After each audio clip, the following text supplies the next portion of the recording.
Hello बच्चों, मेरा नाम संदीप है। मेरे यूट्यूब चैनल पर आप सभी का स्वागत है। आज हम पढ़ने वाले हैं क्लास 9 की साइंस, और आज का हमारा जो चैप्टर है इसका नाम है बल तथा गति के नियम।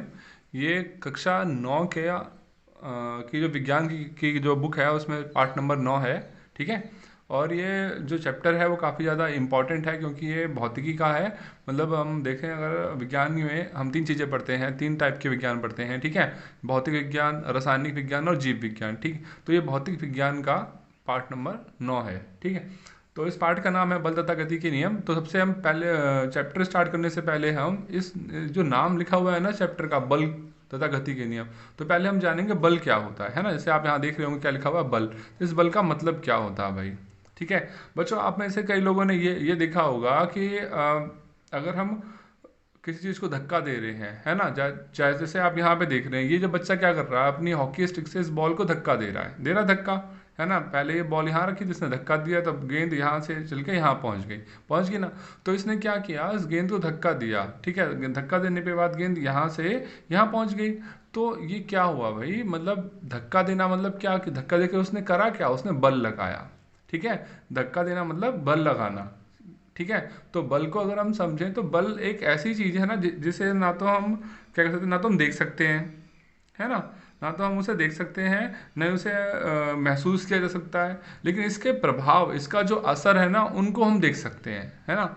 बल को नहीं देख सकते, लेकिन बल के जो प्रभाव हैं, बल के कारण जो असर होता है, उन चीज़ों को हम महसूस कर सकते हैं, देख सकते हैं। लेकिन बल को ना हम देख सकते हैं, ना ये महसूस कर सकते हैं। ठीक है। जैसे अगर हम जैसे मैंने यहाँ पे एक बच्चे ने इस गेंद को हॉकी से मारा, तो गेंद यहाँ से उठकर या फिर यहाँ से लुढ़क कर यहाँ पहुँच गई। तो इसका मतलब क्या हो रहा है, इस जो बच्चा क्या कर रहा है, अपनी स्टिक से, अपनी हॉकी की जो लकड़ी है, इससे इस पर बल लगा रहा है। ठीक है। और इस बल के कारण क्या हो गया, गेंद यहाँ से यहाँ पहुँच गई। बल मतलब क्या, इसने धक्का लगाया इसको, है ना। तो हम ये बोल सकते हैं बल का मतलब ये होता है, अगर हम किसी चीज़ को धक्का लगाते हैं या किसी चीज़ को खींचते हैं। ठीक है। धक्का लगाना या मतलब वस्तु को खींचना या धकेलना। ठीक है।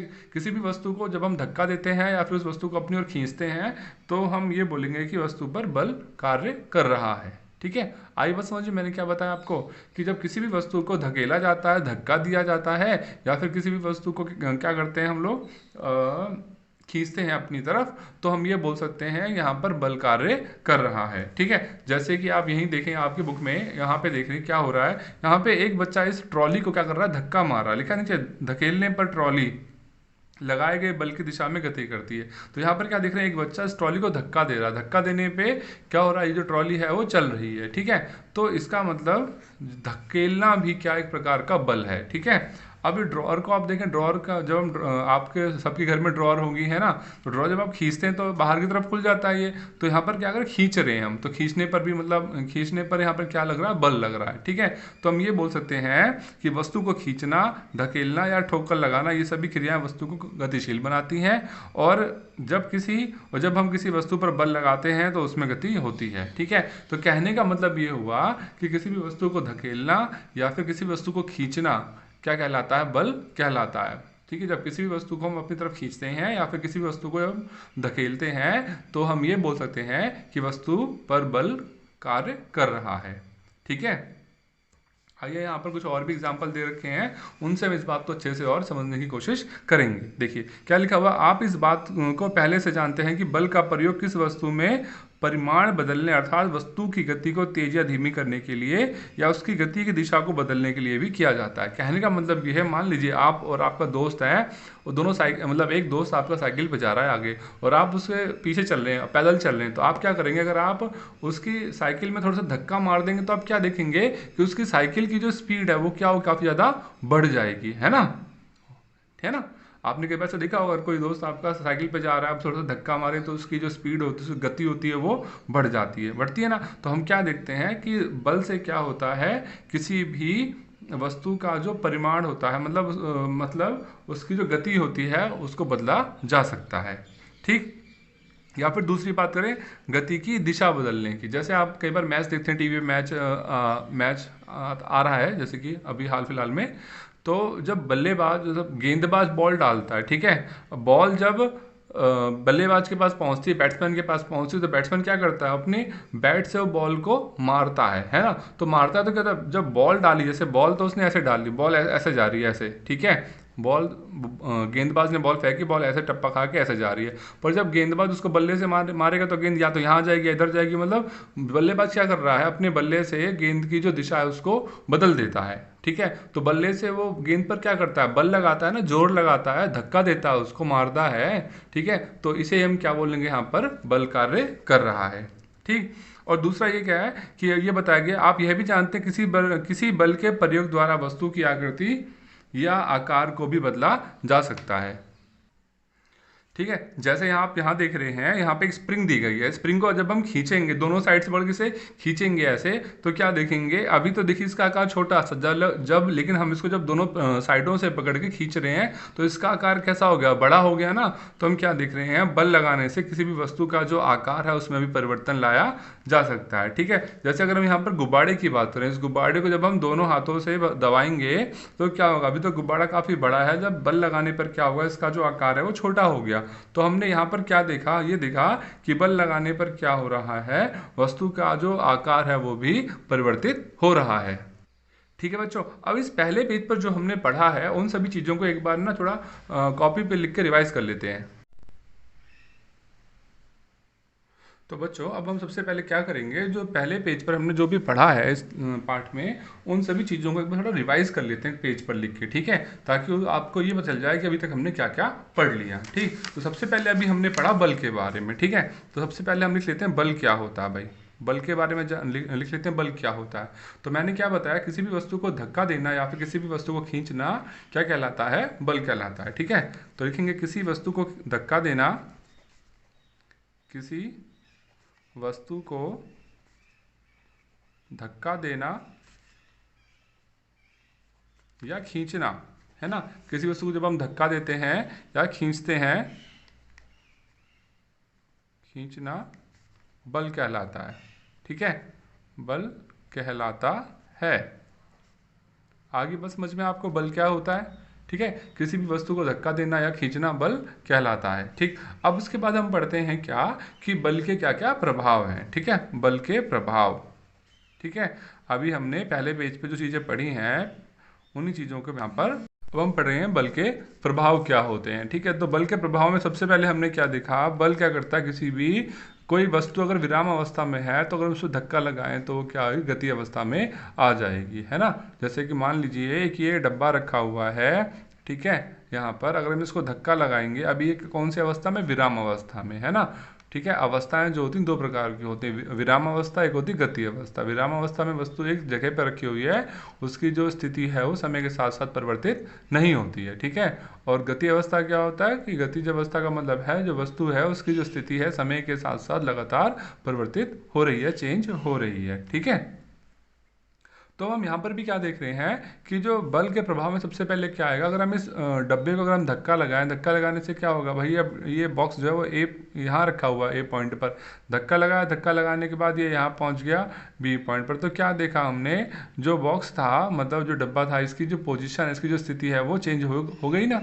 तो हम क्या देख रहे हैं कि एक तो बल से क्या होता है, बल से हम किसी भी वस्तु को ना गति अवस्था में ला सकते हैं अगर वो विराम अवस्था में। ठीक है, तो क्या है, अवस्था परिवर्तन के काम आता है। ठीक है, अवस्था परिवर्तित करने के काम आता है, अवस्था परिवर्तित करने के काम आता है बल। ठीक है, मतलब अवस्था परिवर्तन का काम करता है बल। ठीक है, आई बात समझ में। भाई कोई वस्तु अगर, जैसे आप गेंद मान लीजिए, गेंद एक जगह रखी हुई है, आपने उसको बैट से मारा या पैर से मार दिया तो क्या होगा, गेंद वो चलने लग गई तो क्या हो गया, उसकी अवस्था बदल गई ना। ठीक है, तो वही चीज़ हम यहाँ पर बता रहे थे। ठीक, सेकंड पॉइंट में क्या देखा हमने, कि बल क्या करता है, किसी भी वस्तु की जो आकार होता है उसको बदल देता है। जैसे अगर हम बात करें गुब्बारे की, है ना, जैसे यहाँ देख रहे थे गुब्बारा दे रखा था, इसमें हवा भर रखी, सो दोनों साइडों से दबा रहे हाथ से, तो क्या हो गया, इसकी जो आकृति है वो बदल गई ना। ठीक है, तो बल का जो दूसरा प्रभाव क्या है, वो आकृति परिवर्तित करने का काम करता है, मतलब किसी भी वस्तु की आकृति को चेंज करने का काम करता है, आकृति को परिवर्तित करने का काम करता है ये। ठीक है, आकृति को परिवर्तित करना। ठीक, दूसरा प्रभाव ये आ गया। अगर हम तीसरे प्रभाव की बात करें, ठीक है, तो यहाँ पर क्या हो सकता है कि बल क्या करता है, किसी भी वस्तु के गति की दिशा को परिवर्तित कर सकता है। ठीक है, वस्तु के गति की दिशा को परिवर्तित कर सकता है, परिवर्तित कर सकता है। ठीक है, जैसे हमने देखा अगर एक गेंदबाज है, अगर वो बल्ले से गेंद डाल रहा है तो बल्लेबाज क्या करता है, अपने बैट से गेंद की जो दिशा होती है उसको बदल देता है। भाई गेंदबाज ने गेंद ऐसे फेंकी, टप्पा खा के गेंद ऐसे जा रही है, यहाँ जो बल्लेबाज खड़ा वो क्या करेगा, अपने बैट से इस बॉल को मारेगा और गेंद की जो दिशा है, जो बॉल की दिशा है वो चेंज हो जाएगी। या तो गेंद इधर जाएगी, कहीं कहीं भी जा सकती है किसी भी दिशा में, पर यह है कि अब गेंद की जो दिशा है वो बदल गई है ना। तो ये 3 चीज़ें हमने यहाँ पर पढ़ी। ठीक है, आशा करता हूँ आपको समझ आ गया होगा। अब चलते हैं आगे। इसके बाद हम बात करते हैं संतुलित और असंतुलित बल की। ठीक है, संतुलित बल क्या होता है और असंतुलित बल क्या होता है। ठीक है, तो इसके लिए अगले पेज पे एक पिक्चर दी गई है ना, तो उस पिक्चर को देख लेते हैं पहले एक बार। ठीक है, फिर हम इसके बारे में पढ़ते हैं आगे।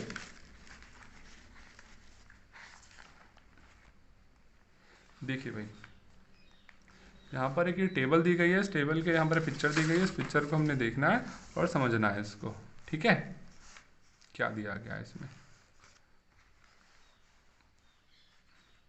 ठीक, तो यहाँ पे हम क्या देखते हैं, देखिए क्या करा गया, एक मेज रखी गई, मतलब एक टेबल बनाया गया, इस टेबल के ऊपर हमने एक लकड़ी का गुटका रख दिया, मतलब लकड़ी का छोटा सा टुकड़ा रख दिया। ठीक है, अब क्या कर रहे हैं, इस टुकड़े को हम मतलब इस टुकड़े को हमने 2 रस्सियों से बांध दिया। ठीक है, एक रस्सी हमने इसके इस तरफ से बांध दी, एक रस्सी हमने इसके इस तरफ से बांध दी। अब इस गुटके को, मतलब इस लकड़ी के टुकड़े को हम दोनों तरफ से खींचते हैं, मतलब इधर से भी खींच रहे हैं इसको, इधर से भी खींच रहे हैं, और समान रूप से हम मतलब इसके ऊपर हम दोनों तरफ से बराबर बल लगाते हैं। ठीक है, तो आप क्या देखेंगे, जो लकड़ी का गुटका है या फिर जो टुकड़ा है वो क्या करेगा, वो बिल्कुल भी गति नहीं करेगा, मतलब उसके ऊपर कुछ भी असर नहीं पड़ेगा, वो जहाँ रखा है वहीं रखा रहेगा, उसके मतलब स्थिति में या पोजीशन में कोई भी परिवर्तन या चेंज नहीं आएगा। ठीक है, तो इस तरीके से जो बल लग रहा है, इस तरीके के बल को हम क्या बोलते हैं, संतुलित बल कहते हैं। क्योंकि भाई वस्तु पर बल तो कार्य कर रहा है, ठीक है, लेकिन उस बल की वजह से उस वस्तु में कोई परिवर्तन नहीं हुआ। ठीक है, और दोनों बल क्या हो गए, फिर वो संतुलित है, मतलब एक समान है, जिसकी वजह से वस्तु मतलब ये जो गुटका है ना तो इस तरफ जा रहा है, ना ही ये इस तरफ जा रहा है। ठीक, अब हम बात करते हैं संतुलित बल जो है वो गति की अवस्था को परिवर्तित नहीं कर सकता। ठीक है, संतुलित जो बल है वो किसी भी वस्तु की जो अवस्था है उसको परिवर्तित नहीं कर सकता, क्योंकि भाई संतुलित बल का मतलब है किसी भी वस्तु पे हम 2 दिशाओं में एक समान बल लगाते हैं, तो उससे क्या होता है, वस्तु की जो अवस्था होती है उसमें कोई भी परिवर्तन नहीं आता। ठीक है, जैसे हमने यहाँ पर देखा। अब हम क्या करते हैं, एक ऐसी अवस्था की कल्पना करते हैं। अब हम क्या करते हैं, इसी गुटके को हम 2 तरफ से खींचते हैं फिर से, लेकिन अब मान लेते हैं इधर जो बल कार्य कर रहा है, इधर जो बल कार्य कर रहा है मान लो ज़्यादा काम कर रहा है, इधर जो बल कार्य कर रहा है वो कम काम कर रहा है। तो सिंपल सी बात है भाई, जिस तरफ बल ज़्यादा कार्य करेगा तो ये लकड़ी का जो गुटका है ये उसी तरफ चलने लग जाएगा। ठीक है, तो अब ऐसी अवस्था में यहाँ पर जो बल कार्य कर रहा है उसे हम बोलेंगे असंतुलित बल बोलेंगे। ठीक है, क्या बोलेंगे उसे, असंतुलित बल। ठीक है, तो हमने क्या देखा, असंतुलित बल के कारण ही जो वस्तु है वो गति, मतलब वस्तु में गति परिवर्तन होता है। ठीक है, जैसे आप देखिए यहाँ पे लिखा हुआ है ना कि अब हम एक ऐसी अवस्था की कल्पना करें जिसमें भिन्न परिमाण के 2 विपरीत बल गुटके को खींचते हैं। इस अवस्था में गुटका अधिक बल वाली दिशा में खिसकना शुरू हो जाएगा या शुरू करेगा। ठीक है, इस प्रकार दोनों बल संतुलित नहीं है और वो असंतुलित बल गुटके के खिसकने की दिशा में कार्य करता है। इससे हमें यह पता चलता है किसी भी गुटके पर लगने वाला असंतुलित बल गति प्रदान करता है। ठीक है, मतलब इस क्रियाकलाप से या इस एक्टिविटी से हमें ये बात समझ में आई कि असंतुलित बल के कारण ही वस्तु में गति होगी, मतलब वस्तु गति करेगा या करेगी। ठीक है, आगे बात समझ में। अब हम इसके आगे चलते हैं और क्या लिखा है, क्या होता है जब कुछ बच्चे एक लोहे के बक्से को खुरदुरे फर्श पर धकेलने का प्रयास करते हैं। ठीक है, आप नीचे जो यहाँ डायग्राम देख रहे हैं यहाँ पर क्या कर रखा है, कुछ बच्चे हैं, 2 बच्चे हैं, इस बड़े से डब्बे को एक वो क्या करते हैं, एक खुरदरा फर्श है, खुरदरा फर्श समझते हैं आप क्या होता है, मतलब रफ सरफेस जिसे, मतलब काफ़ी ज़रा मतलब जिस पर चिकनाहट ना हो, है ना। तो इस पर जब वो धकेलने का प्रयास करेंगे तो पहली बार में क्या देखते हैं कि वो जब इसको धकेल रहे हैं तो ये जो बल है, बल इस पर ऊपर क्यों लगा रहे हैं, ठीक है, पर जो बॉक्स है वो फिर वो बिल्कुल भी नहीं खिसकता, मतलब बिल्कुल भी आगे खिसक नहीं रहा। ठीक, तो ऐसा क्यों हो रहा है, क्योंकि यहाँ पर जो ज़मीन है, मतलब जो फर्श है वो क्या कर रहा है, वो इस डब्बे के ऊपर, इस या फिर जो भी बॉक्स है इसके ऊपर क्या कर रहा है, वो घर्षण बल लगा रहा है। ठीक है, देखिए क्या लिखा हुआ है, ये लिखा है ना, यदि वे कम बल लगाकर बक्से को धकेलते हैं तो बक्सा नहीं खिसकता है, क्योंकि घर्षण बल धकेलने की विपरीत दिशा में काम कर रहा है। ठीक है, अब आप कई बच्चों को शायद ये नहीं पता होगा घर्षण बल क्या होता है। भाई घर्षण बल का मतलब होता है जब कोई एक वस्तु जब किसी दूसरी वस्तु के सतह पर चलती है, ठीक है, तो जो दूसरी वस्तु क्या करती है, पहली वाली वस्तु को अपने ऊपर चलने से रोकती है, ठीक है। तो इस प्रकार जो बल लगता है उसे हम बोलते हैं घर्षण बल, ठीक है। आई बात समझ में? वैसे ये छोटी जो क्लासेस है, मेरे ख्याल से 6th या 7th क्लासेस में आपने पढ़ रखा होगा घर्षण बल, इसे इंग्लिश में फ्रिक्शनल फोर्स भी कहते हैं, ठीक। अब चित्र 2 में देखते हैं हम। चित्र 2 में क्या देखते हैं, बच्चे बक्से को जोर से धकेलते हैं। अच्छा, पहले चित्र में हमने क्या देखा, जो बच्चे हैं वो इस बक्से को धकेल तो रहे थे लेकिन कम बल लगा रहे थे, इसलिए जो बक्सा है ये आगे की तरफ नहीं जाता, जहाँ रखा है वहीं रखा रहता है, क्योंकि इसमें घर्षण बल भी कार्य कर रहा है, जिसकी वजह से ये जो बक्सा आगे की तरफ फिसल नहीं पाता, ठीक। अब हम चित्र नंबर 2 की बात करें, यहाँ पर क्या हो रहा है, बच्चे बक्से को जोर से धकेलते हैं लेकिन बक्सा फिर भी नहीं खिसकता है। ऐसा इसलिए होता है क्योंकि अभी भी धकेलने वाला बल घर्षण बल के बराबर है, क्योंकि अभी भी जो हम बल लगा रहे हैं ना, जो ऊपर से बल लगा रहे हैं धकेलने के लिए, और जो घर्षण बल काम कर रहा है नीचे से, ये दोनों बराबर हैं, ठीक है। और जब तक आपका धकेलने वाला बल ज़्यादा नहीं होगा, जब तक ये बक्सा हिलेगा नहीं, ठीक। अब हम आगे देखते हैं फिर, ठीक है। अब तीसरे चित्र में क्या दिखाया गया है, तीसरे चित्र में यहाँ पे देखते हैं, जो अब ये जो बल है, जो घर्षण बल जो है वो, सॉरी, अब जो धकेलने वाला बल है वो पहले से बहुत अधिक हो जाता है, मतलब अब बहुत ज़्यादा बल लगा रहे हैं, और जो घर्षण बल है वो कम है। तो अब क्या करेगा, जो बक्सा है वो बल लगाने वाली दिशा में ही गति आगे करने लग जाएगा, ठीक। अब हम बात करते हैं आगे, जब हम साइकिल चलाते हैं तो क्या होता है, पैडल चलाना बंद करने पर साइकिल की गति धीमी हो जाती है ना। आपने कई बार देखा होगा, जब आप साइकिल चलाते हैं तो जब जैसे ही आप साइकिल चलाना बंद, मतलब पैडल मारना बंद कर देंगे, तो धीरे धीरे कुछ समय के बाद आपकी जो गति होगी वो खत्म हो जाएगी, मतलब आपकी साइकिल एकदम बंद हो जाएगी, ठीक है। ऐसा घर्षण बल की गति की दिशा के विपरीत दिशा में कार्य करने के कारण होता है ना, क्योंकि घर्षण बल कार्य करता है, जो साइकिल के पहिए हैं, हम जो टायर हैं और जो सड़क है ना, उनके बीच में घर्षण बल कार्य करता है। मतलब जो सड़क है वो अपने ऊपर उस टायर को या साइकिल को चलने से रोकती है, एक बल लगाती है, जिसकी वजह से जो साइकिल होती है वो कुछ समय के बाद रुक जाती है, ठीक है। साइकिल की गति को बनाए रखने के लिए हमें बार बार पैडल मारना पड़ेगा भाई। अगर साइकिल रुक रही है तो हमें तो भाई उसे साइकिल को आगे चलाना है, तो धक्का, मतलब उसमें पैडल मारता रहना पड़ेगा, जब तो साइकिल आगे चलती रहेगी, ठीक। इस अवस्था से हमें ऐसा प्रतीत होता है कि किसी वस्तु को गति में बनाए रखने के लिए हमेशा क्या चाहिए, असंतुलित बल की आवश्यकता होती है। मतलब कोई वस्तु को अगर हम चाहे वो हमेशा गति में रहे, चलती रहे, तो हमें उसे लगातार असंतुलित बल लगाना पड़ेगा ताकि वो हमेशा चलती रहे, ठीक है। आगे बात समझ में? अच्छा, अब हम बात करते हैं इसके बाद, बात करते हैं गति का प्रथम नियम, ठीक है। गति का प्रथम नियम क्या था, ठीक है। तो गति का जो प्रथम नियम था, इसकी जो खोज करी थी वो करी थी इसाक न्यूटन ने सबसे पहले इसकी खोज करी थी, ठीक है। इसाक न्यूटन एक वैज्ञानिक थे, बहुत ही अच्छे वैज्ञानिक थे।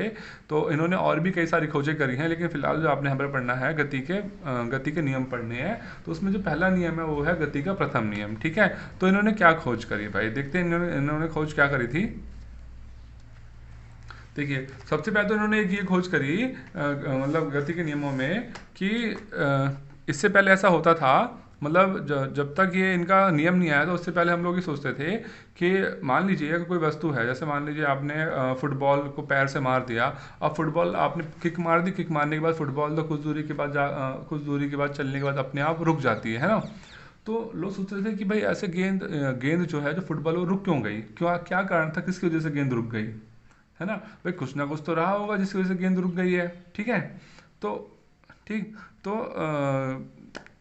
आगे इन्होंने इस न्यूटन थे, इन्होंने ये बताया कि जो वस्तु है, जब वो वस्तु, मतलब जैसे फुटबॉल है, अगर आपने फुटबॉल को किक मार दी, तो फुटबॉल जब चल रही है ना आगे की तरफ, तो उस पर एक घर्षण बल कार्य कर रहा था। उस घर्षण बल के कारण क्या हुआ कि वो जो गेंद है, मतलब जो फुटबॉल थी, उसके ऊपर एक बल लगा, और उस बल ने क्या कर दिया, उस गेंद की गति को धीरे धीरे कम कर दिया, और कुछ समय के बाद जो गेंद है वो आगे जाके रुक गई थी, ठीक है। अब अगर अब फिर न्यूटन ने सोचा, अगर ये घर्षण बल ना होता तो क्या होता, अगर ये घर्षण बल ना होता तो क्या होता भाई। तो उसने ये पाया, अगर घर्षण बल नहीं होगा तो जो गेंद है, अगर हमने फुटबॉल को लात मार दी, तो फिर तो वो चलती रहेगी, चलती रहेगी, चलती रहेगी। क्यों? क्योंकि उसको कोई रोकने वाला ही नहीं है ना। तो उसने इन सभी चीज़ों से एक नियम बनाया। उसने ये कहा कि, तो इन्होंने अपना नियम दिया, ये कहा, सभी वस्तुएं अपनी स्थिर अवस्था या सरल रेखा में एक समान गति की अवस्था में बनी रहती हैं, और जब तक कि उस पर कोई बाह्य बल ना लगाया। ये गति का पहला नियम था, गति का प्रथम नियम। ठीक है, ये बहुत ही इंपॉर्टेंट है ये नियम कि गति का प्रथम नियम क्या था। मतलब अगर इसे आम भाषा में समझाया तो इसमें ये कहा गया था कि कोई वस्तु विराम अवस्था में है तो विराम अवस्था में ही रहेगी जब तक उसके ऊपर कोई बल ना लगाया जाए। ठीक है, और कोई वस्तु अगर गति अवस्था में है, मतलब चल रही है, तो चलती ही रहेगी जब तक उसको रोकने के लिए कोई असंतुलित बल या बाह्य बल ना लगाया जाए। ठीक है, आई बात समझ में क्या बताया मैंने कि कोई वस्तु अगर वो चल रही है तो चलती रहेगी जब तक उसको रोकने के लिए कोई भी असंतुलित बल नहीं लगाया जाएगा। और कोई वस्तु अगर विराम अवस्था में, मतलब एक जगह पे रखी हुई है, तो वो जब तक नहीं चलेगी, मतलब वो तब तक नहीं चलेगी जब तक उसके ऊपर कोई असंतुलित बाह्य बल कार्य नहीं करेगा। तो वो वस्तु जब तक क्या करेगी, एक जगह पर बनी रहेगी। ठीक है, तो ये था इसका पहला नियम।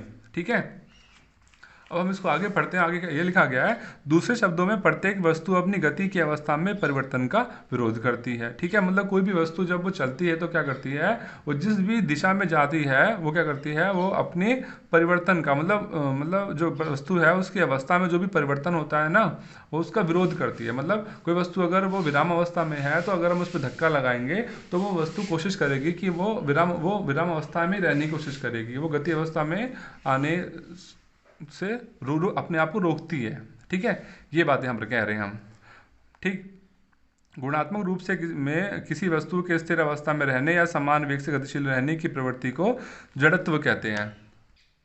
तो सबसे पहले अब यहाँ पे आपने एक शब्द पढ़ा, जड़त्व क्या होता है। जड़त्व का मतलब क्या लिखा हमने, देखो अभी मैंने बताया प्रत्येक वस्तु क्या करती है, अपनी गति की अवस्था में परिवर्तन का विरोध कर रही है। कोई भी वस्तु ये चाहती है कि वो जिस अवस्था में है वो उसी अवस्था में रहना चाहती है, अपनी अवस्था में कोई भी परिवर्तन करना नहीं चाहती है।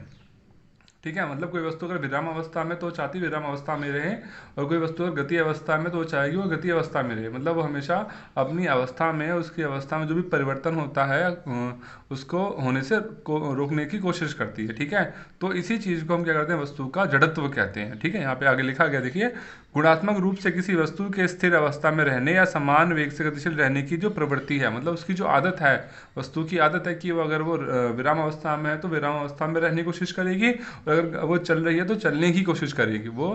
ठीक है, तो वस्तु के अंदर की है जो प्रवृत्ति है, उसकी जो आदत है, ठीक है, उसके है जो गुण है, इस गुण को हम क्या बोलते हैं, उसे हम जड़त्व कहते हैं।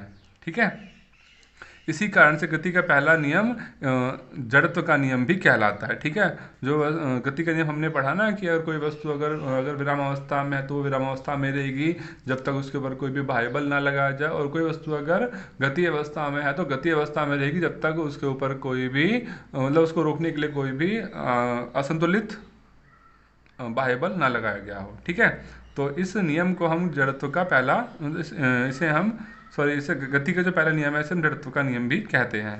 ठीक, अब इस जड़त्व के नियम का देखिए कहाँ कहाँ पर यह हमें देखने को मिलता है। ठीक है, अब जो हम पढ़ने वाले हैं ये इंपॉर्टेंट है। अब जो पैराग्राफ हम पढ़ेंगे काफ़ी इंपॉर्टेंट है, इसमें से कई बार क्वेश्चन पूछे जाते हैं। ठीक है, एक तो सबसे पहले आप देखिए यहाँ पे क्या लिखा गया आगे, किसी गाड़ी में यात्रा करते समय होने वाले अनुभवों की व्याख्या गति के पहले नियम द्वारा की जा सकती है। मतलब आप मान लीजिए किसी बस में जा रहे हैं, ट्रेन में बैठ के कहीं जा रहे हैं, तो वहाँ पर हम इस गति का जो पहला नियम है इसको हम महसूस कर सकते हैं, या फिर जो जड़त्व है इसको महसूस किया जा सकता है। कैसे, देखिए मान लीजिए आप किसी बस में या फिर ट्रेन में बैठे कहीं बैठ के कहीं जा रहे हैं। ठीक है, सीट के सापेक्ष हम तब तक स्थिर अवस्था में रहते हैं जब तक कि गाड़ी को रोकने के लिए ब्रेक न लगाई जाए। ठीक है, मतलब कि मान लीजिए आप ट्रेन या बस में बैठ के जा रहे हैं और बस या ट्रेन चल रही है लगातार। ठीक है, तो हम क्या है, हम तो सीट पे बैठे हैं, और सीट कैसी है भाई, सीट कौन सी अवस्था में, सीट तो स्थिर अवस्था में मतलब विराम अवस्था में, तो हमारा शरीर भी कैसे विराम अवस्था में ही है अभी। ठीक है, आगे समझ में। लेकिन जैसे ही बस को या गाड़ी को रोकने के लिए ब्रेक लगाई जाएगी तो क्या होगा,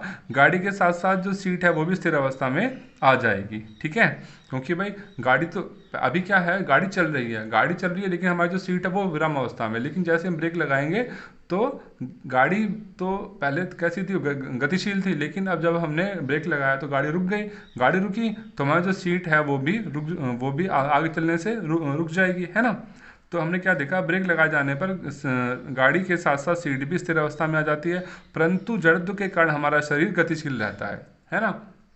क्योंकि हमने ये पढ़ा कि अब कोई वस्तु गतिशील अवस्था में है, मतलब चल रही है तो चलती रहेगी, है ना। अगर मान लीजिए हम बस में बैठ के जा रहे हैं, कहीं ट्रेन में बैठ के कहीं जा रहे हैं और एकदम से ब्रेक लगाई जाती है रोकने के लिए, तो क्या देखते हैं कि जो हमारा शरीर का जो नीचे वाला अंग है, मतलब कमर से नीचे का जो हिस्सा है, वो क्या है, वो तो भाई जब हम ब्रेक मतलब गाड़ी में बैठ के जा रहे हैं, जैसे ब्रेक लगाई जाएगी तो कमर से नीचे का जो हिस्सा है वो तो क्या करेगा, वो तो बस के साथ साथ क्या करेगा, जैसे ही बस विराम अवस्था में आएगी तो वो हमारे कमर का नीचे का हिस्सा वो भी विराम अवस्था में आ जाएगा।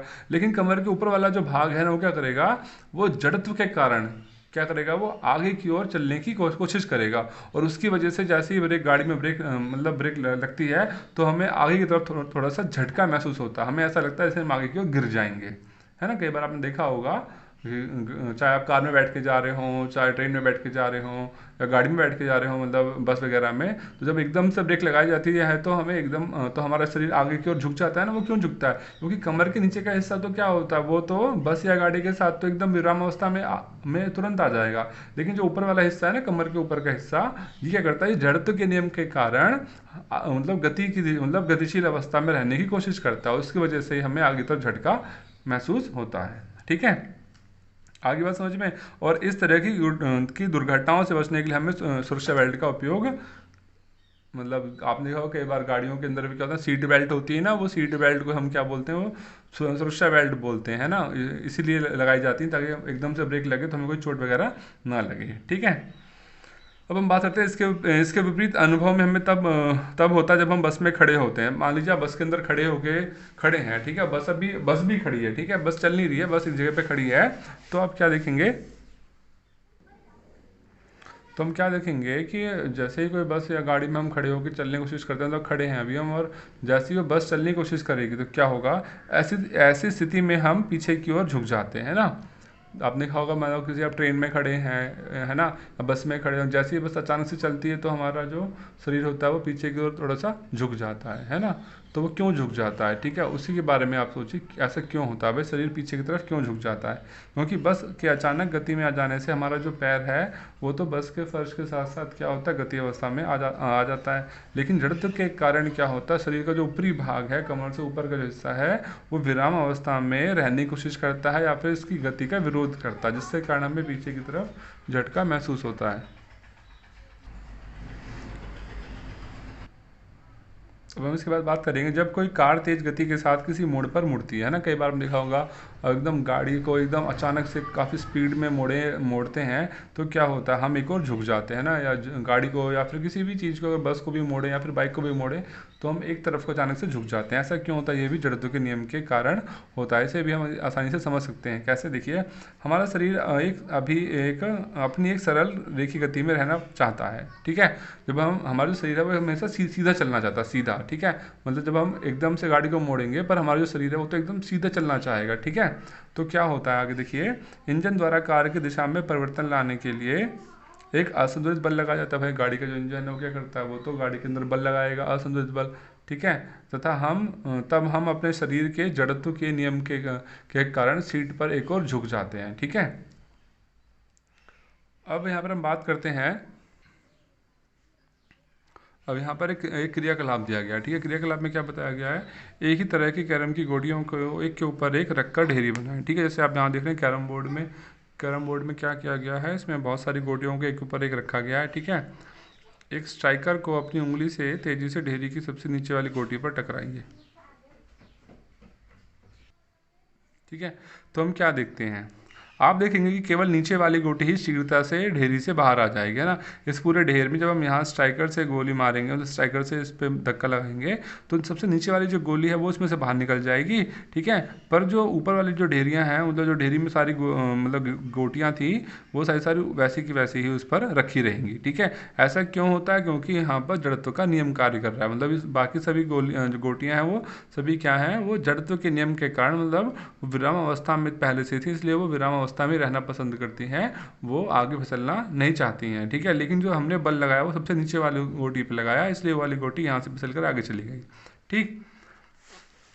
अब इस चीज़ को हम एक क्रियाकलाप और उससे भी आसानी से समझ सकते हैं। मान लीजिए आपके पास एक कांच का गिलास है, उसके ऊपर आपने एक मजबूत सा बोर्ड रखा, ठीक है, प्लास्टिक का बोर्ड, मान लीजिए प्लास्टिक की कुछ चीज़ रख दी, या फिर पान का पत्ता नहीं, कार्ड जैसे हम ताश वगैरह खेलते हैं वो रख दिया, ठीक है। थोड़ा काफ़ी मतलब कि जो ताश होता है, ताश का जो कागज़ होता है काफ़ी मजबूत होता है ना, तो कुछ हमने ऐसा ही यहाँ पर रखा, उसके ऊपर 5 का सिक्का रख दिया, ठीक है। अब उस सिक्के, अब इस कार्ड को हम एकदम एक मतलब उंगली से इसमें काफ़ी तेज़ी से बल लगाते हैं, ठीक है। जैसे ही बल लगाएंगे तो गत्ता जो है, मतलब पान का जो, सॉरी जो पान की हम बात कर रहा हूँ, मतलब जो पत्ते हैं, जैसे जो जिससे हम ताश खेलते हैं, ताश का जो पत्ता होता है, वो जब उस पर उंगली से धक्का लगाएंगे तो ताश का पत्ता काफ़ी तेज़ी से यहाँ से आगे की ओर फिसल जाएगा। और जो सिक्का है, सिक्का कौन सी अवस्था में, विराम अवस्था में, तो विराम अवस्था में रहने की कोशिश करेगा, वो आगे की तरफ जाना ही नहीं चाहेगा, ठीक है। और इसीलिए क्या होगा, जब यहाँ से ये पत्ता हट जाएगा तो सिक्का पानी के अंदर, मतलब ग्लास अंदर अंदर पहुँच जाएगा, है ना। तो यहाँ पर भी क्या हुआ, यहाँ पर भी सिक्के के ऊपर क्या हो रहा है, जड़त्व काम कर रहा है, ठीक। आशा करता हूँ आपको समझ आ गया होगा कि जड़त्व क्या होता है, ठीक है। अब इसी को हमने आगे भी पढ़ना है कि जड़ तथा द्रव्यमान क्या होता है, ठीक है। जड़त्व तथा द्रव्यमान, अभी तक दिए गए सभी एग्जाम्पल या फिर जो भी हमने उदाहरण या फिर जो भी एक्टिविटीज़ करी हैं, उनसे ये पता चला है कि सभी वस्तुएं अपनी गति की अवस्था में परिवर्तन का विरोध करती हैं, ठीक है। सभी वस्तुएं, अभी जो मैं अंडरलाइन कर रहा हूँ यही जड़त्व की परिभाषा है, क्या है, सभी वस्तुएं अपनी गति की अवस्था में परिवर्तन का विरोध करती हैं, इसे ही हम क्या कहते हैं, जड़त्व कहते हैं। मतलब कोई भी जो वस्तु है वो ये नहीं चाहती कि उसकी अवस्था में कोई परिवर्तन आए, वो उस परिवर्तन को रोकने की कोशिश करती हैं, तो वस्तुओं के इसी गुण को हम क्या बोलते हैं, जड़त्व कहते हैं, ठीक। अब चाहे वह स्थिर अवस्था हो या फिर वो गतिशील अवस्था, वह अपनी मूल अवस्था को बनाए रखना चाहती है, वस्तु के इसी गुण को जड़त्व कहते हैं, ठीक। ये हमने बात कर ली जड़त्व की। अब इसके बाद बात करते हैं भाई, क्या सभी वस्तुओं का जड़त्व समान होगा।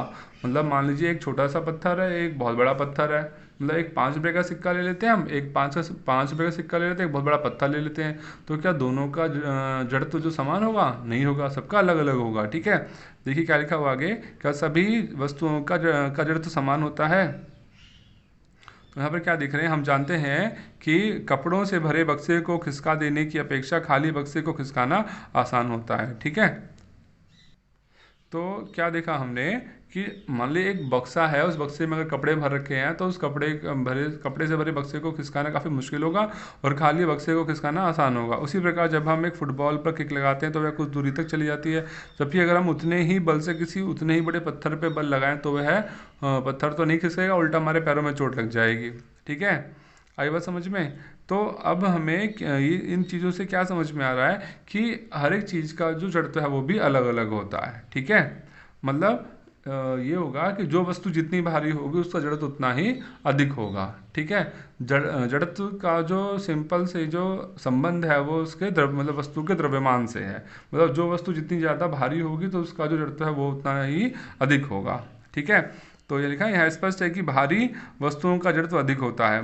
मात्रात्मक रूप से देखें, किसी वस्तु का जड़त्व उसके द्रव्यमान से मापा जाता है, ठीक है। मतलब किसी वस्तु का जितना ज़्यादा द्रव्यमान होगा तो उसका जो जड़त्व है वो भी उतना ही अधिक होगा, ठीक है। अतः हम जड़त्व और द्रव्यमान को निम्न रूप से परिभाषित कर सकते हैं। मतलब हम ये कह सकते हैं कि जड़त्व वस्तु का प्राकृतिक गुण है। मतलब जड़त्व जो है वो वस्तु का एक गुण है जो वस्तु की स्थिर या गति की अवस्था में परिवर्तन का विरोध करता है। मतलब जड़त्व क्या, एक वस्तुओं का गुण होता है जो क्या करता है, वस्तु के अंदर जो परिवर्तन आता है उस परिवर्तन को रोकने का काम करता है, ठीक है। इस प्रकार किसी वस्तु का द्रव्यमान उसके जड़त्व की माप है, ठीक है। किसी भी वस्तु का जो द्रव्यमान होगा उस द्रव्यमान का मतलब ये है, वो मतलब किसी भी वस्तु का जितना वजन है तो हम ये कह सकते हैं कि ये है उस वस्तु का जड़त्व है। मान लीजिए कोई चीनी, मतलब कोई वस्तु है वो 1 किलोग्राम की है, तो हम ये कह सकते हैं इस वस्तु का जो जड़त्व है वो कितना, 1 किलोग्राम है, ठीक है। आगे बात समझ में। अब हम इसके बाद बात करेंगे गति का दूसरा नियम, ठीक है। गति का दूसरा नियम क्या था इसके बारे में पढ़ेंगे, ठीक है। तो गति का पहला नियम यह सिद्ध करता है कि जब कोई असंतुलित बाह्य बल किसी वस्तु पर लगता है तो उसके वेग में परिवर्तन आ जाता है। अभी हमने देखा ना, किसी भी वस्तु पर अगर हम असंतुलित बल लगाएंगे तो उस वस्तु की जो गति है उसमें परिवर्तन आ जाएगा तथा वस्तु का त्वरण जो है, मतलब वस्तु जो है उसमें कुछ त्वरण होने लग जाएगा। अब हम देखेंगे किसी वस्तु का त्वरण वस्तु पर लगाए गए बल पर कैसे निर्भर करता है, ठीक है। अच्छा, अब बात करते हैं, अब हम कुछ दैनिक अपने जो डेली लाइफ में हमारे जो आसपास की चीज़ें हमारे आसपास होती रहती हैं उनमें देखते हैं, उनमें इन चीज़ों को अनुभव करने की कोशिश करेंगे, है ना। बच्चों जो साइंस पढ़ी जाती है ना, वो ये नहीं है कि सिर्फ किताबी जो किताबों में लिखा गया वही है बस, कुछ नहीं। साइंस क्या है, हमने आसपास जो चीज़ें हो रही है ना उनसे आपने एक्सपीरियंस लेना, उनसे अनुभव करना इन चीज़ों को, जब आप अच्छे से समझ पाएंगे। मतलब चीज़ों को अपने आसपास जो हम बुक में पढ़ रहे हैं ना, उनको अपने आसपास की चीज़ों से जोड़ के देखना है। तब हम जब हमसे जोड़ के देखेंगे ना, तब हम चीज़ों को अच्छे से समझ सकते हैं। अगर सिर्फ हम ये कहें कि सिर्फ किताबों में जो लिखा हुआ है उनको बस याद कर लें और हो गया, नहीं, ऐसा कुछ नहीं है। जितनी भी चीज़ें हम किताबों में पढ़ते हैं ना, उनको अपने आसपास की चीज़ों से जोड़ के देखें तो हमें साइंस जो है अच्छे से समझ में आएगी। ठीक है, तो हम वही बात करने वाले हैं। टेबल टेनिस खेलते समय यदि गेंद किसी खिलाड़ी के शरीर से टकराती है, भाई टेबल टेनिस की गेंद कैसी होती है, हल्की होती है, भारी होती है, हल्की होती है ना। तो जब टेबल टेनिस की गेंद अगर किसी प्लेयर को लग जाती तो क्या होगा, तो आप क्या देखते हैं भाई, उस गेंद से तो किसी को चोट नहीं लगती है ना। ठीक है, यदि यदि तेज गति से आती हुई क्रिकेट की गेंद किसी दर्शक को लग जाती है, वैसे स्टेडियम में मैच हो रहा है, स्टेडियम में बहुत सारे लोग बैठ के मैच देख रहे हैं और किसी मतलब बैट्समैन ने बॉल मारी, काफ़ी छक्का मार दिया उसने, और गेंद जाके किसी जो मैच देखने वाले लोग थे, जो दर्शक थे, उससे किसी के जाके सिर में लग गई, तो आप क्या देखेंगे, तो वह घायल हो सकता है। ठीक है, तो अब आप ये देखो कि जो गेंद थी, मतलब कि जो टेनिस वाली गेंद कैसी होती है और जो क्रिकेट के मैच में जो गेंद इस्तेमाल की जाती है वो गेंद कैसी होती है। तो दोनों में आप क्या पाओगे, दोनों में अंतर होता है भाई। भाई टेनिस वाली गेंद तो काफ़ी हल्की होती है और जो क्रिकेट मैच खेलते हो गेंद काफ़ी भारी होती है ना। तो हमने क्या देखा कि दोनों वस्तुओं के द्रव्यमान में अंतर है। जब द्रव्यमान में अंतर है तो उन जब तो वो चीज़ें जब किसी से टकराती हैं तो उनका जो प्रभाव होगा वो भी अलग अलग होगा। ठीक है, अभी हम इस चीज़ को और थोड़ा सा और इसके जो उदाहरण लेते हैं। देखिए, जैसे कि मान लीजिए किसी सड़क के किनारे एक ट्रक खड़ा है। ठीक है, जो ट्रक खड़ा है तो उसका मतलब ये उससे किसी की दुर्घटना नहीं हो सकती, नहीं होती है। ठीक है, परंतु मान लो यही ट्रक चल रहा है, ठीक है, गति कर रहा है, तो अगर अब किसी की से टक्कर होगी तो क्या होगा भाई, तो फिर तो टक्कर होती तो फिर जिस आदमी की इस ट्रक से टक्कर होगी फिर तो ऐसा हो सकता है वो आदमी मर भी जाए। ठीक है, ऐसा भी हो सकता है। एक छोटे द्रव्यमान की वस्तु जैसे अगर गोली को अगर बंदूक से किसी व्यक्ति पर तेज गति से छोड़ा जाए, अगर आप बंदूक और गोली की बात कर रहे हैं, अगर आप गोली को बंदूक से छोड़ते हैं, मतलब बंदूक से गोली चलाते हैं किसी व्यक्ति पर, तो क्या होगा, वो सामने वाला व्यक्ति क्या होगा, वो तो मर जाएगा। लेकिन अगर उसी गोली को अगर हम बंदूक से न चला के अपने हाथ से उठा के दूसरे आदमी पर फेंकते हैं, तो बताओ कुछ होगा, तो कुछ सामने वाले व्यक्ति पर कुछ असर ही नहीं पड़ेगा। तो हमने क्या देखा यहाँ पर, पहले जो हमने जो उदाहरण देखे उनमें क्या देखा, वस्तु का द्रव्यमान क्या था, अलग अलग था। जैसे अगर हम टेनिस वाली गेंद की बात कर रहे थे, टेबल टेनिस वाली, और फिर बात कर रहे थे हम क्रिकेट के गेंद की, है ना, तो दोनों का द्रव्यमान अलग अलग था। भाई टेनिस वाली गेंद हल्की होती है और जिस गेंद से क्रिकेट खेला जाता है गेंद भारी होती है, तो दोनों का द्रव्यमान अलग अलग, तो दोनों का जो प्रभाव है वो भी अलग अलग देखा हमने। ठीक है, मतलब हल्की गेंद थी इसलिए चोट कम लगी, मतलब चोट नहीं लगी। भारी गेंद थी उसकी वजह से चोट बहुत तेजी से लगी या फिर बहुत ज़्यादा लग गई। ठीक है, अब हमने ट्रक की बात करी, या फिर चलो बंदूक की बात कर लेते हैं हम। ठीक है, अब बंदूक से जब गोली मारते हैं तो गोली काफ़ी तेज़ी से निकलती है, तो उसका जो असर होगा सामने वाले व्यक्ति में काफ़ी तेज़ी से होगा और वो व्यक्ति तुरंत ही वहीं पे मर जाएगा। ठीक है, लेकिन अगर उसी गोली को हम बंदूक से ना फेंक के अगर हम गोली को हाथ से उठा के सामने वाले व्यक्ति पर फेंकें तो उस पर कुछ भी असर नहीं होगा, क्योंकि हमने जिस गति से फेंका वो गति काफ़ी कम है और उस गति से सामने वाले व्यक्ति को कोई नुकसान उससे नहीं पहुंच पा रहा है। ठीक है, तो इससे हमें यह ज्ञात होता है कि वस्तु के द्वारा उत्पन्न प्रभाव वस्तु के वेग एवं द्रव्यमान पर निर्भर करते हैं। मतलब वस्तु का जो वेग है, ठीक है, वेग और जो वस्तु का द्रव्यमान, मतलब वस्तु की स्पीड और वस्तु का जो वजन है, ठीक है, इन चीज़ों के ऊपर वस्तु का प्रभाव निर्भर करता है। ठीक है, जैसे मैंने बताया, एक हल्की गेंद ली, एक भारी गेंद ली। हल्की गेंद अगर किसी को लगती है तो कोई असर नहीं हो, कोई चोट नहीं लगेगी, लेकिन भारी गेंद अगर किसी को लगती है तो उससे किसी को नुकसान हो सकता है, मतलब किसी को चोट पहुंच सकती है ना। तो क्या देखा वहाँ पर, वहाँ पर वजन की बात की गई, वहाँ द्रव्यमान क्या है, वहाँ पर ज़्यादा है तो किसी व्यक्ति को चोट लग सकती है। ठीक है, और उसी तरीके से हम बात करी हमने बंदूक की, है ना। अगर बंदूक से मारते हैं किसी गोली तो सामने वाले व्यक्ति की मृत्यु तक हो सकती है, लेकिन अगर वही गोली हम हाथ से उठा के फेंकते हैं उसी व्यक्ति के ऊपर, तब उसे कुछ भी असर नहीं होगा। तो क्या देखा यहाँ पर, वस्तु की जब हमने गति चेंज कर दी तब भी क्या हो रहा है, तब भी वस्तु का जो प्रभाव है वो बदल गया। ठीक है, तो दूसरे शब्दों में हम कह सकते हैं कि वस्तु के दूसरे शब्दों में हम कह सकते हैं वस्तु के द्रव्यमान एवं वेग से संबंधित एक महत्वपूर्ण राशि संवेग होती है। ठीक है, अब यहाँ पर बात आती है संवेग की। ठीक है, संवेग एक नई राशि पढ़ेंगे आप। ठीक है, संवेग क्या होता है, न्यूटन ने संवेग नाम की राशि को प्रस्तुत किया था। किसी वस्तु का संवेग मतलब P, ठीक है, संवेग का जो साइन होता है, चिन्ह होता है, हम P लेते हैं उस वस्तु के द्रव्यमान और जो उसका वस्तु की जो गति होगी उससे गुणनफल के बराबर होता है। ठीक है, किसी भी वस्तु का जो संवेग होता है वो उस वस्तु का वजन कितना है और वस्तु कितनी गति से चल रही है, इन दोनों के गुणनफल, मतलब इन दोनों को जब मल्टीप्लाई किया जाएगा, वजन को और गति को, वस्तु गति को जब दोनों का आपस में गुना किया जाएगा, उससे जो चीज़ हमें मिलके गुना करने पे मिलती है उसे हम क्या बोलते हैं, संवेग बोलते हैं। सूत्र होता है इसका P बराबर में m इंटू में v। m का मतलब हो गया द्रव्यमान, v का मतलब हो गया वेग। m से होता है इंग्लिश में मास, v से हो जाता है वेलोसिटी। ठीक है, आगे बात समझ में। अब संवेग में दिशा और परिमाण दोनों होते हैं, मतलब संवेग में दिशा भी होता है और परिमाण भी होता है। ठीक है, इसकी दिशा वही, मतलब जिस दिशा में वस्तु गति करती है तो जो संवेग है वो भी उसी दिशा में ही कार्य करता है। ठीक है, संवेग का मात्रक क्या होता है, ये होता है किलोग्राम मीटर पर सेकंड। ये मात्रक आपने जरूर याद रखनी है, क्योंकि एग्जाम्स में कई बार मात्रक पूछे जाते हैं कि भाई संवेग का मात्रक कितना है, या फिर संवेग को इंग्लिश में बोलते हैं मोमेंटम। ठीक है, ये होता है मास इंटू में वेलोसिटी, तो इसकी जो यूनिट बन जाती है, इसका जो मात्रक होता है किलोग्राम मीटर प्रति सेकंड हो जाता है। ठीक, आगे बात समझ में। ठीक, अब इसके बारे में आगे कुछ और पढ़ते हैं। तो अब हम यहाँ से ये देखते हैं कि जो न्यूटन था, जो इसाक न्यूटन था, इसने इस जो अपने आसपास की चीज़ों का अनुभव किया, उन चीज़ों का अनुभव करने के बाद एक इसने दूसरा नियम बनाया। ठीक है, उसे हम गति का दूसरा नियम कहते हैं। इस नियम में ये कहा गया कि गति का दूसरा नियम यह बताता है किसी वस्तु के संवेग में परिवर्तन की दर उस पर लगाए गए असंतुलित बल की दिशा में बल के समानुपातिक होती है। ठीक है, अभी जो लाइन लिखी गई, इस लाइन का मतलब क्या है ना, इसमें भारी भरकम शब्दों का इस्तेमाल किया गया। भाई समानुपातिक होती है, असंतुलित बल की दिशा के, है ना, कुछ इस तरीके से लिखा गया।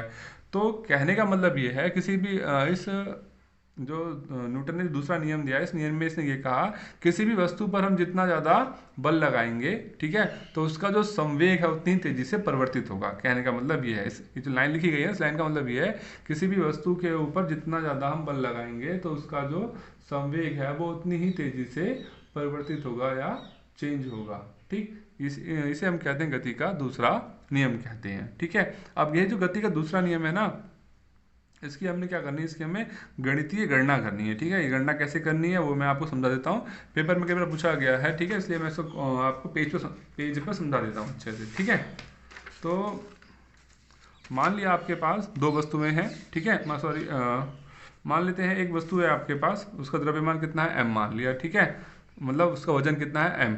ठीक, और वो सीधी रेखा से, मतलब u गति से चल रही है वो। ठीक है, और t समय तक उस पर एक बल कार्य कर रहा है। उस बल के कारण उसकी वस्तु की जो गति है वो u से क्या हो जाती है, v हो जाती है। ठीक है, तो अब हम निकालेंगे कि वस्तु के संवेग में कितना परिवर्तन आया। ठीक, सबसे पहले हमने यहाँ पर क्या देखा, देखिए भाई वस्तु की बात करें तो कोई वस्तु ले ली, उसका जो द्रव्यमान ले लिया हमने कितना है, m क्या है, उसका द्रव्यमान है, किसी भी वस्तु का द्रव्यमान की वस्तु इतनी भारी है। ठीक है, u क्या मान लिया, u का मतलब हो गया उसकी आरंभिक चाल, मतलब जो वस्तु है वो पहले कितनी गति से चल रही थी, आरंभिक वेग बोल सकते हैं। ठीक है, और मान लिया इस वस्तु पर जो कोई ये वस्तु मान ली हमने, इसका m क्या द्रव्यमान है, मतलब वजन है, u मतलब क्या हो गया इसका आरंभिक वेग, मतलब जो वस्तु है ये u स्पीड से चल रही है आगे।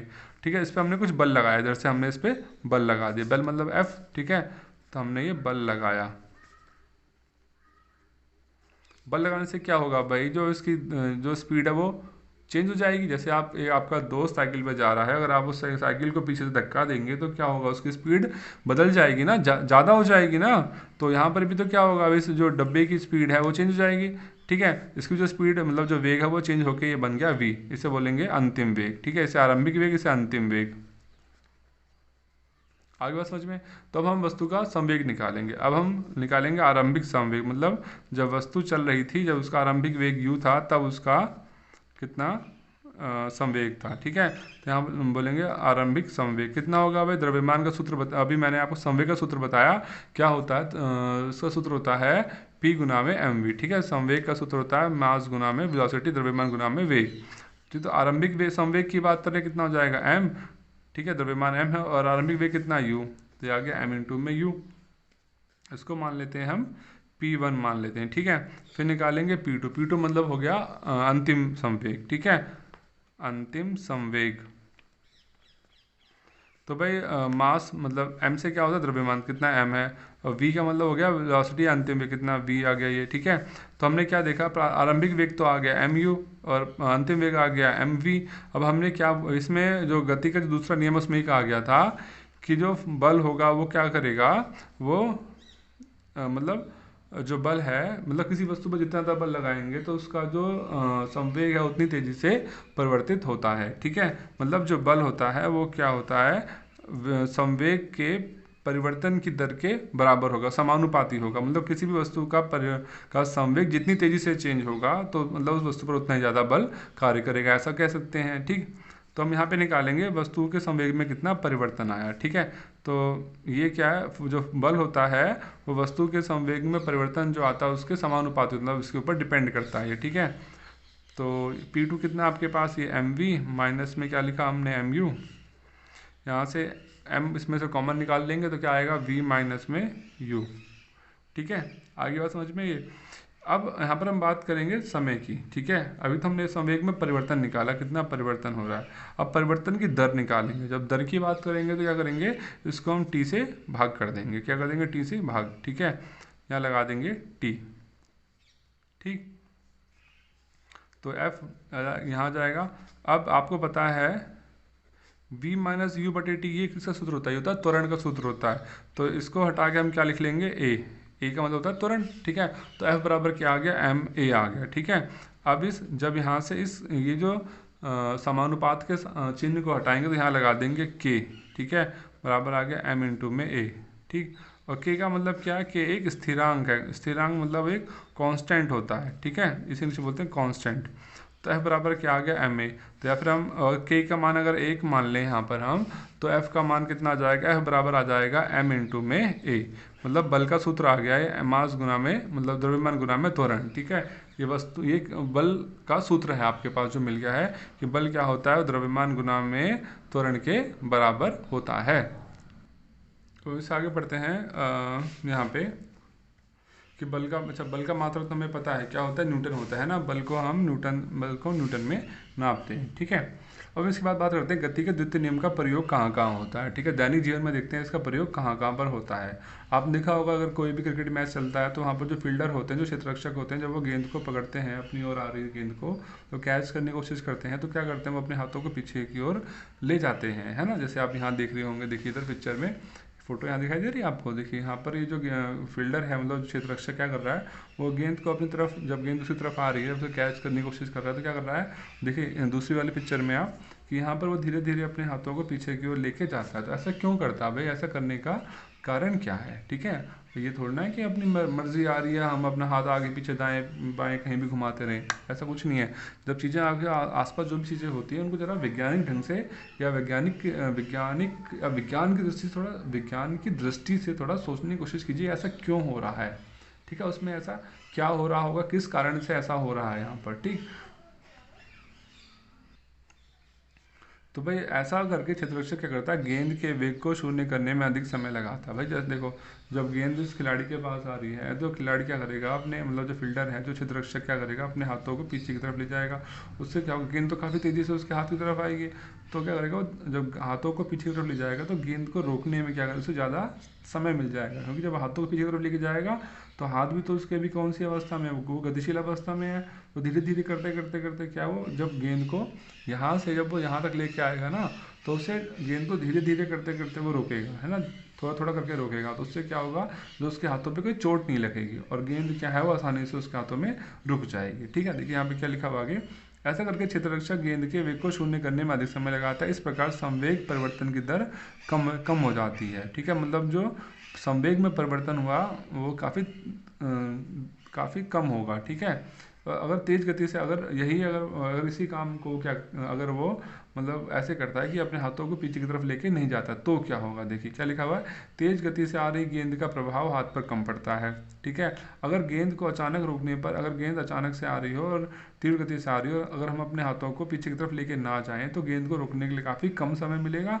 ठीक है, बहुत कम समय में उसका वेग शून्य हो जाएगा। तो ऐसे ऐसे स्थिति में क्या होगा, वस्तु मतलब उस खिलाड़ी के हाथों पर संवेग जो होगा बहुत अधिक कार्य करेगा। और तो इस स्थिति में क्या होगा कि जो खिलाड़ी है उसे गेंद को लपकने में अधिक बल लगाना होगा, जिससे खिलाड़ी की हथेली में चोट वगैरह लग सकती है। ठीक है, एक तो ये हो गया। और दूसरा एक बार ये पूछा जाता है कि जो ऊंची कूद वाले जो खिलाड़ी होते हैं, है ना, तो जब वो जैसे हाई जंप या हाई जंप में होता है ऐसा कि जो खिलाड़ी जब हाई जंप लगाते हैं तो दूसरी तरफ क्या रखा होता है, गद्दा रखा होता है, गद्दा या फिर बालू रखी होती है ना।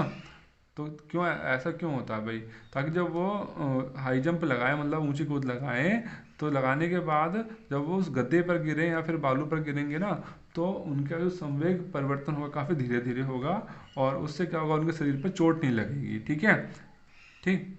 और ठीक है, तो यही बात यहाँ समझ में आती है। उसके बाद क्या लिखा गया इस स्थिति में आगे, कराटे का एक खिलाड़ी कैसे एक ही झटके में बर्फ की सिल्ली को तोड़ देता है। आपने कहा होगा ना, बहुत सारे जो मतलब कई कराटे खिलाड़ी होते हैं वो ईंटों को तोड़ देते हैं, एक ही बार में एक ईंट तोड़ देते हैं, बर्फ की सिल्ली तक तोड़ देते हैं। वो करते क्या, वो एकदम से ताकत लगाते हैं अपनी सारी की सारी एकदम से। तो जब एकदम से ताकत लगाई जाती है ना अचानक से, ठीक है, तो वैसे में क्या होता है, संवेग मतलब समय तो बहुत कम होता है, और वेग जब बहुत ज़्यादा हो जाएगा तो संवेग बहुत ज़्यादा हो जाएगा। उसकी वजह से क्या होगा, जो बर्फ़ के टुकड़े या बर्फ़ की जो सिल्ली है या फिर जो ईंट है वो टूट जाती है तुरंत ही तुरंत। ठीक है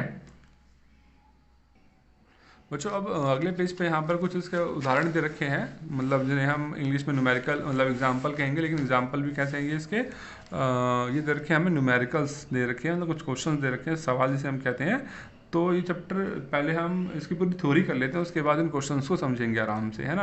हर एक क्वेश्चन को मैं करके दिखाऊंगा आपको, लेकिन इनको करने से पहले हम पूरे चैप्टर को ही समझ लेते हैं, उसके बाद इन क्वेश्चंस को आसानी से एक एक करके करेंगे। ठीक है, मतलब बुक के अंदर जितने भी आपके इस चैप्टर के अंदर जो भी एग्जाम्पल दे रखे हैं, या फिर पाठ्य पुस्तक या फिर इसके पाठ के प्रश्नावली में मतलब अभ्यास में जो भी क्वेश्चन दे रखे हैं उन सभी को हम करेंगे, लेकिन पहले इस पाठ को पूरा समझने के बाद। ठीक, तो अभी तो हमने इसका दूसरा नियम पढ़ लिया, अब हम पढ़ते हैं चलते हैं इसके तीसरे नियम पर। ठीक है, गति का तीसरा नियम क्या है। ठीक, तो गति का तीसरा नियम क्या है भाई, पहले दोनों गति के नियमों से हमें पता चलता है, किसी प्रयुक्त बल से किसी वस्तु की गति में गति की अवस्था में परिवर्तन आता है तथा इनसे हम उस बल को मापने की विधि भी प्राप्त होती है। ठीक है, अगर यहाँ पर हम सीधा सीधा तीसरे बल की बात करते हैं, तीसरा बल मतलब तीसरा नियम होता क्या है। ठीक है भाई, तो तीसरे नियम का मतलब क्या है भाई, मतलब तीसरा नियम है क्या। तीसरे नियम में ये कहा गया कि किसी भी वस्तु पर हम जितना ज़्यादा बल लगाएंगे तो वो वस्तु भी क्या करेगी, हमारे ऊपर उतना ही अधिक बल लगाती है। ठीक है, तीसरे नियम में कहा गया किसी भी वस्तु के ऊपर हम अगर हम बल लगाते हैं तो वस्तु भी हमारे ऊपर बल लगाती है, और समान बल लगाती है, बस बल लगाने की जो दिशा है वो विपरीत होती है। अगर हम किसी वस्तु को, मान लीजिए कोई ये वस्तु यहाँ रखी है, इस वस्तु पे अगर हम इस वस्तु को अगर हम अपनी ओर खींच रहे हैं, ऐसे इसको अपनी ओर खींच रहे हैं, तो वस्तु क्या करेगी, ये वस्तु भी हमें अपनी ओर खींचेगी, पर विपरीत दिशा में खींचेगी और समान बल से खींचेगी। ठीक है, आई बात समझ में। ठीक, अब मान लीजिए जैसे आपने कई बार ऐसा देखा होगा कि बात करते हैं यहाँ पर कुछ एग्जाम्पल दे रखे हैं आपको बहुत अच्छे अच्छे से। जैसे कि ये देखिए, बंदूक से गोली छोड़ने की स्थिति में गोली पर बंदूक द्वारा आगे की ओर एक बल निरूपित होता है। मतलब भाई जब बंदूक से गोली को छोड़ा जाता है तो बंदूक क्या करती है, इस गोली के ऊपर आगे की दिशा में बल लगाती है, फिर ये गोली भी क्या करेगी, वो भी इस बंदूक के ऊपर पीछे की तरफ एक बल लगा देगी। उस बल के कारण क्या होगा, जो भी बंदूक को चला रहा होगा उसको अपने कंधे पे हल्का सा झटका महसूस होता है। ठीक है, आई बात समझ में। तो ये क्यों होगा, क्योंकि यहाँ पर गति का तीसरा नियम कार्य कर रहा है, और इस नियम में ये कहा गया था अगर हम किसी वस्तु पे बल लगाएंगे तो वस्तु भी हमारे ऊपर उतना ही बल लगाएगी, लेकिन विपरीत दिशा में लगाएगी। आगे बात समझ में भाई, बंदूक से हम क्या कर रहे हैं, इस गोली पर बल लगा रहे हैं, और इस बल के कारण क्या हो रहा है कि ये जो गोली है वो आगे की तरफ जा रही है, फिर ये गोली क्या करेगी, ये भी हमारे ऊपर बल लगाएगी पर विपरीत दिशा में लगाएगी, पीछे की तरफ लगा देगी, और उसकी वजह से जब गोली चलाएंगे तो जब बल लगेगा हमारे इस बंदूक पे तो बंदूक पीछे की तरफ हल्की सी गतिशील हो जाती है। ठीक है, अब इस बार इसके आगे बात करते हैं हम एक नाविक द्वारा नाव से उतरने की अवस्था में भी। भाई कोई नाविक है जो नाव में से उतर रहा है, तो क्या दिख रहा है भाई, एक नाविक इस नाव में से जब स्टेबल पर मतलब यहाँ पर आगे चढ़ने की कोशिश करता है तो क्या करता है, वो एक पैर से क्या करता है, इस वाले पैर से नाव को पीछे की ओर धकेलता है। जब वो पीछे की ओर धकेलेगा तो क्या होगा, ये नाव क्या करेगी, इस व्यक्ति को आगे की ओर धकेलेगी। ठीक है, और जब ये नाव इस व्यक्ति को आगे की ओर धकेलेगी तो जो व्यक्ति क्या करेगा, वो यहाँ से मतलब कि इस नाव से इस जहाँ भी वो मतलब इस टेबल पे जो भी इसका था मतलब जहाँ जाता वहाँ आसानी से चढ़ जाएगा। ठीक है, तो हमने यहाँ पर क्या देखा, गति का तीसरा नियम ये कहता है कि यदि हम किसी वस्तु पर बल लगाएंगे तो वह वस्तु भी हमारे ऊपर बल लगाती है और उतना ही बल लगाती है। ठीक है, बस फर्क ये रहेगा कि वो विपरीत दिशा में बल लगाएगी। ठीक है, मतलब किसी वस्तु पर अगर हम बल उत्तर की ओर लगा रहे हैं तो वस्तु हमारे ऊपर बल लगाएगी, लेकिन दक्षिण की ओर लगाएगी, दक्षिण दिशा में। ठीक है,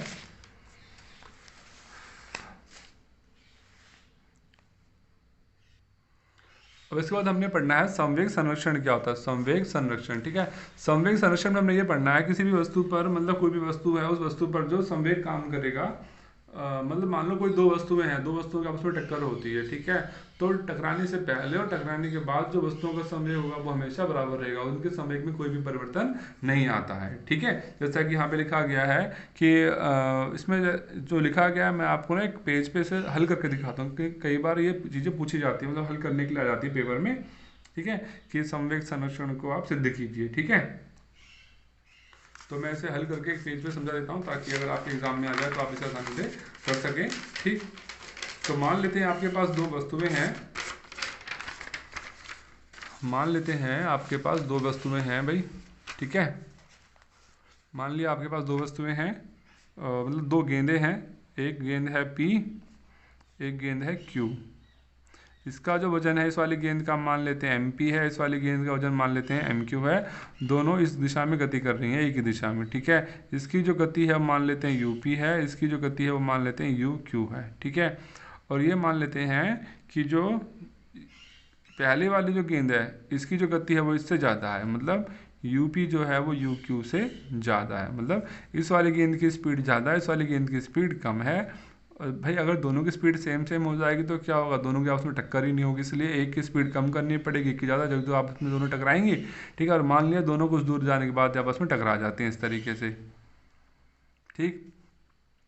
जब दोनों की आपस में टक्कर होगी तो क्या होगा, टक्कर होने के बाद क्या होगा, जो टक्कर होने के दौरान क्या होगा, ये वाली जो गेंद है P वाली जो गेंद है वो क्या करेगी, वो उस Q वाली गेंद पर बल लगाएगी। कितना बल लगाएगी, FPQ, ठीक है। FP का मतलब ये है P वाली गेंद के कारण Q वाली गेंद पर जो बल कार्य कर उसे बोलेंगे FPQ। भाई टक्कर हुई तो P ने Q पर बल लगाया तो Q भी अगर वो भी P पर बल लगाएगा, ये पर विपरीत दिशा में ऐसे लगाएगा, तो ये आएगा FQP, ठीक है। आगे बात समझ में यहाँ तक। अब हमने मान लिया टकराने के बाद जो है, जो दोनों जो गेंदे हैं इनका जो वेग है वो चेंज हो जाता है, मतलब इनकी स्पीड है वो चेंज हो जाती है, ठीक है। अब मान लिया जो P गेंद है इसका जो वेग स्पीड हो जाती है वो मान लिया VP हो जाती है, ठीक है। और जो Q गेंद है इसकी स्पीड हो जाती है VQ, ठीक।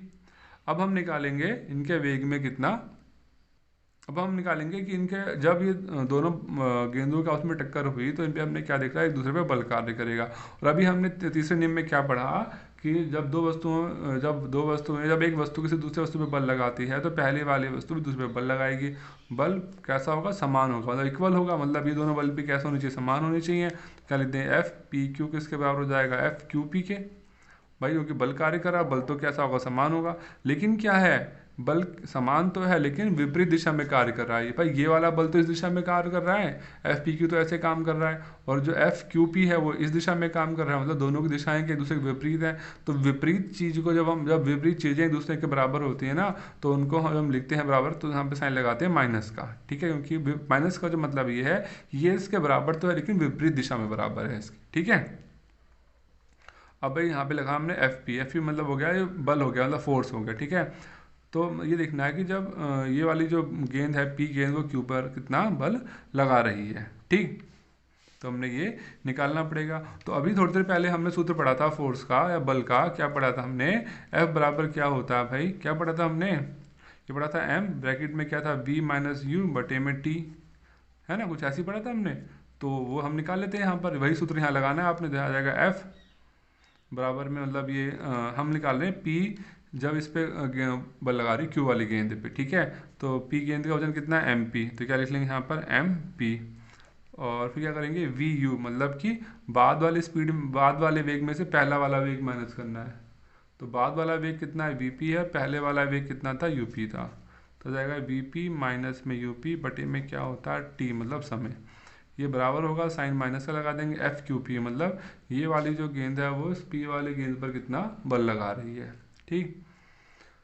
तो M से मतलब हो गया द्रव्यमान, द्रव्यमान कितना है Q वाली गेंद का, MQ है, ठीक है। और इसकी स्पीड पहले कितनी थी, UQ थी, और अब जाती VQ, तो VQ में से UQ माइनस कर देंगे, बटे में क्या आ जाएगा T। भाई T से T काट लें दोनों तरफ, ठीक है। MP से मल्टीप्लाई कर दें, इसको MP को VP से करेंगे, बन जाएगा MP VP माइनस में MP UP, यहाँ से जाएगा MQ वी क्यू, और अच्छा ये माइनस था, माइनस आ जाएगा यहाँ पे, और माइनस से जो करेंगे माइनस माइनस प्लस हो जाएगा एम क्यू यू क्यू। ठीक, अब क्या करेंगे, जो माइनस मतलब अब यहाँ पर ना पी वाली चीज़ों को एक तरफ, मतलब यू वाली चीज़ों की तरफ ले जाएंगे और बी वाली चीज़ों की तरफ रखेंगे। ठीक है, तो M P V P, V वाला था तो बी वाली टर्म यहाँ से ये है ना बी, यहाँ पे यार इसको इधर लिया, तो इधर ये माइनस इधर आके प्लस का हो जाएगा, कितना हो जाएगा एम क्यू वी क्यू। ठीक है, इधर क्या बचा, ये बचा एम क्यू यू क्यू, और इधर ये माइनस में था, इधर आके प्लस में हो जाएगा एम पी यू पी। तो हमने क्या देखा यहाँ पर,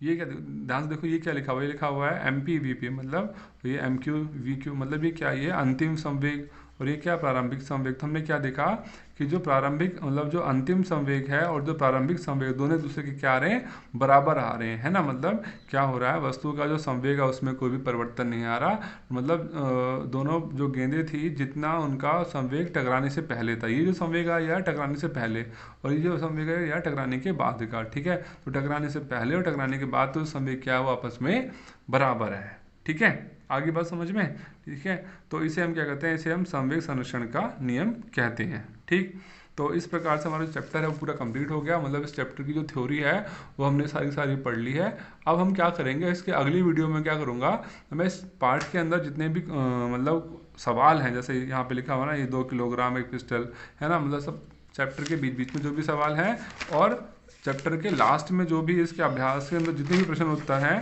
ठीक है, उन सभी को अच्छे से समझेंगे। हर एक जो क्वेश्चन वाले मतलब जहाँ पे न्यूमेरिकल होते हैं, मतलब इस तरह के जो सवाल होते हैं जैसे आपने देख के घबरा जाते हैं, उनको हल करेंगे, समझेंगे अच्छे से कि उनको बारीकियों से।